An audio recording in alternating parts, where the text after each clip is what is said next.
Let's forget about when the bad weather comes back and let's just focus on just now. So we've got a heat weather warning. What sort of precautions should people be taking when it comes to this sort of level? We're talking late 20s. What do we think about these heat weather warnings? We're talking 27 degrees. Claire just said that it's mostly for professionals to make sure that their institutions and areas are safe. But do we need them, Kevin? Yeah, I think it's good. She said the logic.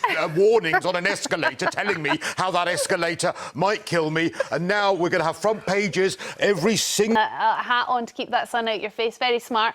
Derek, how do you feel about weather warnings? Do you think they're a nonsense? Do you feel like you need them? Or, like David, you can already take a sensible approach yourself? Storm that actually ended up being a storm. Sometimes the meteorologists definitely get things wrong. Do you heed weather warnings, David, or do you just take a sensible approach? I think you've got to be sensible. Colin from Nottinghamshire, what's it like in Nottingham? Well, good afternoon. A joy to speak with you, and peace and love to everybody. Peace and love and sun, apparently. Well, it's a bit shady here. Temperature is 26 outside. From my point of view, I'm a Celt. I mean, I actually burn if somebody turns on a light. But I love the sun, and it's so very good for you, and the replenishment of your vitamin D and all the rest, and just feeling good, putting on your shades and your shorts and strolling down, wonderful. But Colin, there you go, you mentioned it, you're a Celt, and so you need to take extra precautions when it comes to your skin. So you already know that. Do you need a heat warning?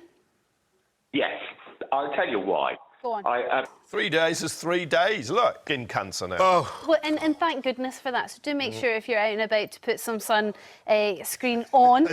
Obviously, there you go, there's my warning. But what this has proved is that everybody does like to speak about the weather. That's just a British thing. We absolutely adore it. Peter, thank you very much for your call. And now I'm going to end that discussion there because before we leave the show today, I do have some breaking news to bring. Concerned about more tax rises. Don, taxes are already very high. Of course. Do you think tax rises are on their way regardless of who wins? Well, I mean, the thing is, about it, I don't know. What I do know, the very rich people who are the ones that should be targeted, perhaps even ones you've never heard of, should they be lending a hand? Owen, what do you think? No. Obviously, I think it's very sad about the Princess Royal. Do we not need more substitutions? When one player has to come off, there needs to be more to step in. Well, I would prefer to choose who our head of state is. Don? No, of course it isn't. I agree with Owen. We don't need a bigger royal family. I don't agree with Owen that we should scrap them and have a president. I haven't been, and maybe this is time to really start having those conversations. If we're going to have a royal family, I'd say yes, but most of the public are going to... I do think they are a good advert for the country. I do think we... People who are actually there because they achieved something and they defied the odds. Often people who grew up in poverty and through their... From the Rwanda scheme to enacting safe and legal routes into the UK. Owen, how would you solve it? Safe and legal routes. So at the beginning of this century, we had more asylum seekers applying than we do now, but almost none of them came by boats. The reason for the massive increase is because of the ones who leave their countries, the vast majority stay in neighbourhood. Going to reject a number of them. Fine, but they've applied legally and then we reject them. Fine. Are they not then going to continue and try and... No, because this is what I would... Hi, Andy. We've heard what the panel would do, but if you could just run through what the main parties are pledging. Yes, well, as we've heard there, I mean, the centrepiece, clearly, Storm, of the Conservative proposals is the Rwanda... To defect. How damaging is this for reform? It's a little bit. It plays into the narrative that, they don't really have a ballot paper as reform. And, in fact, some people would...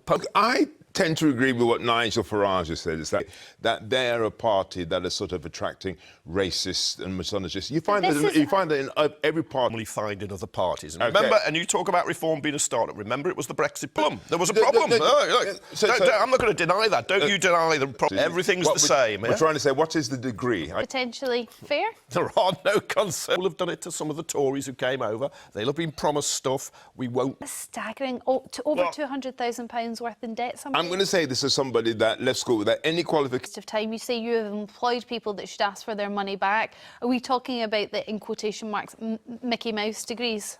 So a lot of Wilfred, people... you come with a good point here. A lot of my friends, even in my generation of qualifying, don't use their degree. They've got degrees in microbiology and they make cakes for a living. I mean, it's... Nations are being charged, but nevertheless, I'll come back to that figure from University UK.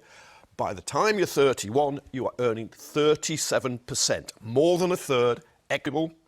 We invest in people, they're successful. That's wonderful, but then they will Kevin, pay more tax and put it back into Kevin, the system. let me just take you... That's zero benefits in life. No, I'll get a little violin out and play it if you had nothing from you. Maybe red diesel. Okay. But nevertheless, because you got cheap fuel, but nevertheless, you had that. OK, Kevin, let's get to the calls. Chris from Manchester, what's your view on university? Is it worth the money, worth the debt? The prisons for the percentage of people that would offend while they were in house arrest. Well, then put them in the prison if there's enough space in the prison. But the point is, prison... Apparently the first time they've seen it in animals, so they get rid of a leg in order... No. No? No. Increase them? I know. I think that look...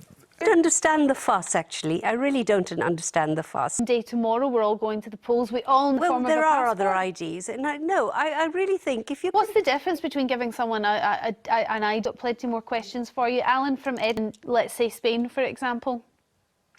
Well, clearly, I think the reason why it is so pricey is because the infrastructure doesn't work.